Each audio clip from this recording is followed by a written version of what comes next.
Hey guys, today we're having a look at the Star Wars Microgalaxy Squadron Series 2 Luke Skywalker's Snowspeeder.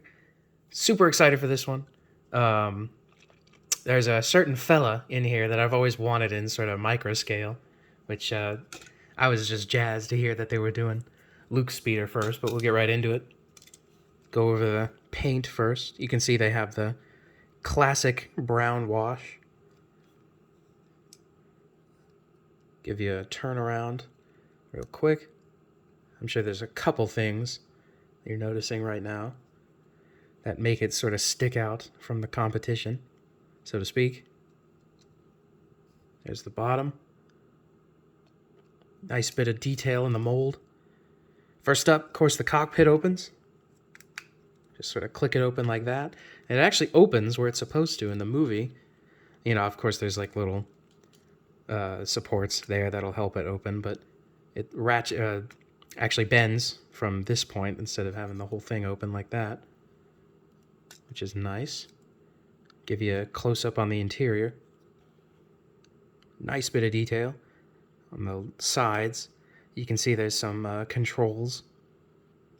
There's a kind of a ridiculous amount of brown wash in there, which is odd. It looks like I don't know, it looks like a flooded Katrina car. It's ridiculous. I don't know what the hell happened. Somebody let go of the bottle while they were pouring it and just decided to ship out the toy anyway. Onto the front console.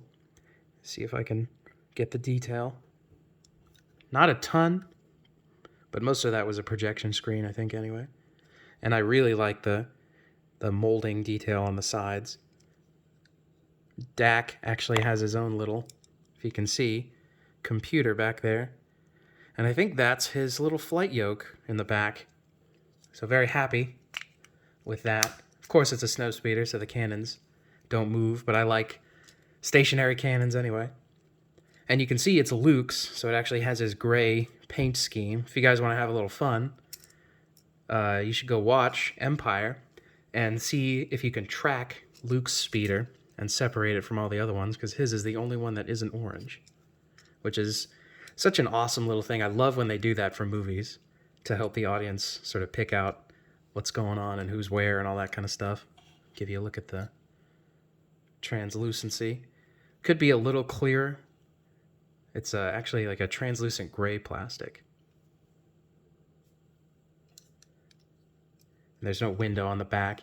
And it's actually missing a little tiny window on the back right there, which, you know, doesn't really kill me. I remember thinking about it when they announced this thing, and then I never thought about it again until right this second. So it's not too high on my priority list. But obviously, you know, if you can get something right, you may as well try. No window on the back, just a printed little piece. But most Snowspeeders that at this scale don't have actual clear plastic there, because it seems like a real pain to try and make that work with the opening cockpit. Then there's the gun on the back, obviously rotates. I don't think it ever actually does in the film. It's just kind of facing sideways whenever the main man, Wes Jansen, takes his shot. Actually, no, it does rotate, because Dak is at the controls, and you can see him, you know, rotating it around before he's taken from us in his untimely demise. But you can see there's a little sliding feature back here. You can actually move the, I don't know, what do you call these, air brakes? You can see there's a little bit of detail in there. Not a ton, just enough to get the point across. But you can swing it side to side just like that. Unfortunately, like a lot of these Micro Galaxy toys, there's no friction in it. So it just sort of wiggles around like that, and they just kind of do whatever they want, which is a kind of one of my pet peeves, but the feature is so cool that I think I can get past it. I'm just real particular about my toys. And then on the back, you can see there's your little foils there. Don't articulate, they're just kind of locked in place like most Snowspeeders at this scale. Then you can see here what looks to be a really obvious play feature. The tow cable you can actually pull out like that, and there's a lot of storage in here for you to coil it up, but you can hook something on and then fly away with it. Which, you know, if they ever release an AAT, you could do a cool little diorama with it. Of course, it's not crazy long, but I have a feeling that has to do with how big the toy is, and there's probably not a ton of space in there to keep it. You know, a foot of tow cable wire. But it's cool regardless. And then a nice subtle little wheel on the bottom. Give it a sec for you to coil it up just like that. There's what appears to be a storage area for it, so you can kind of cram it in there. But if you can get this thing to actually stay in there, I will... I don't know what I'll do, but I'll be impressed, because I can't. There's nothing to actually lock it in there. It just kind of wiggles around, which is sort of irritating. I think the play feature is cool, and I'm glad they did it, but that kind of stuff really gets on my nerves with these toys.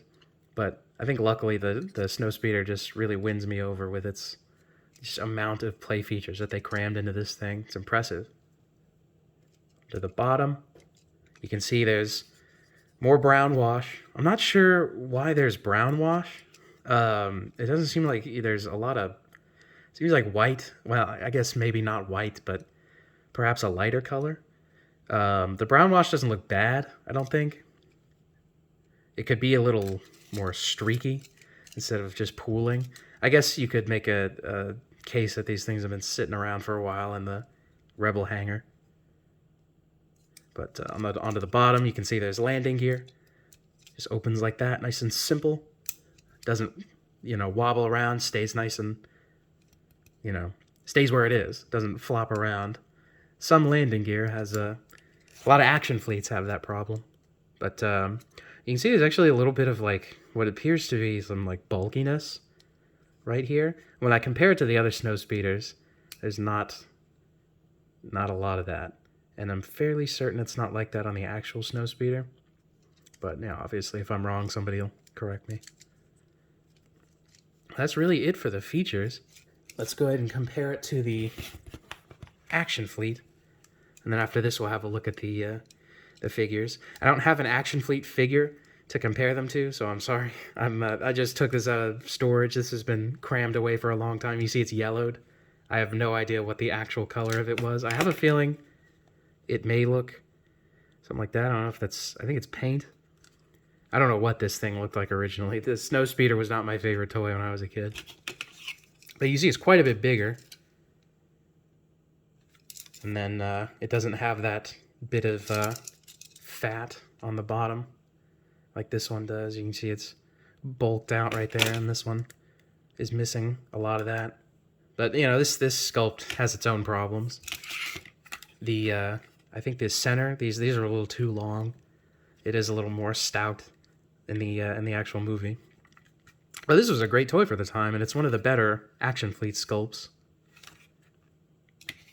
Another thing I want to point out that I like quite a bit is that the window is much wider at the back than it is at the fore, and it makes for a really good visual when it's when you're posing it, when it's flying along. This one just kind of has it the same the whole way through, which, you know, obviously isn't a deal breaker. This one, I believe that's just black paint, but it does have the window present there. Look inside the cockpit. Oh, look at that. It's not covered in brown wash. And it has some pretty nice stickers on the inside. So definitely an improvement there, I think. There's your tow cable launcher. Doesn't have the feature where the thing comes out. No tow cable on this one, but it does have the air brakes, which are much more prominent on this one.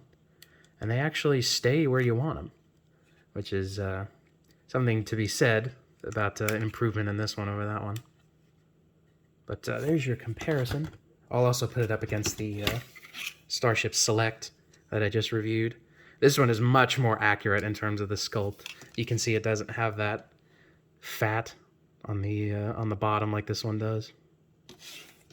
Give you a look at that one. Size comparison. It's a little smaller. I can't wait till they do the Microgalaxy in the orange one, so I can have like a fleet of Snowspeeders, and I can crash this one, do a horrible Luke's horrible accident where he just... It's one of the lamest crashes I've ever seen in movies. You think it would be this, you know, violent, you know, wham right into the ground, but he just kind of shakes his head back and forth a little bit. So you should go watch the crash again. It's really funny. I always love watching it. On to the figures. I know I'm kind of doing this out of order. First off, we got Luke, very similar to his X-Wing version. So nothing new there. I'm actually gonna break out the X-Wing Luke real quick and give you a comparison.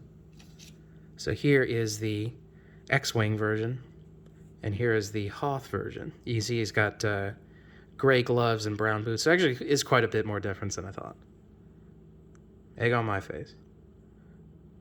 The face seems to be quite an improvement on the Hoth one. This one is a mess. I hate this one.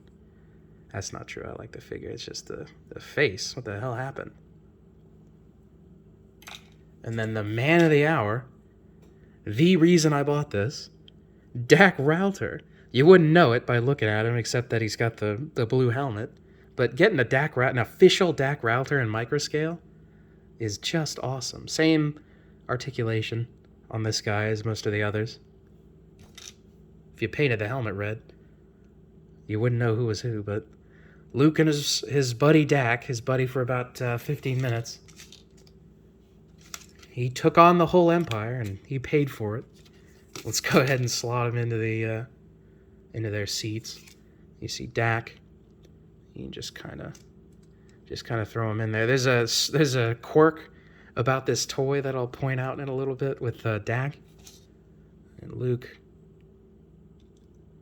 Just slot him in like that. There you go, two buds. You'll notice, if I shake it around a little bit, Dak likes to lean to one side. Luke will sit straight, but Dak will always lean to this side. And that happens to be the side that his corpse leans in the Empire Strikes Back movie. I don't know if he's dead, you know, before the crash, but he's definitely dead after the crash for a number of reasons. But it's a little funny to me. I've had this thing for a little bit, and seeing Dak always lean to that side is very funny. Very fitting.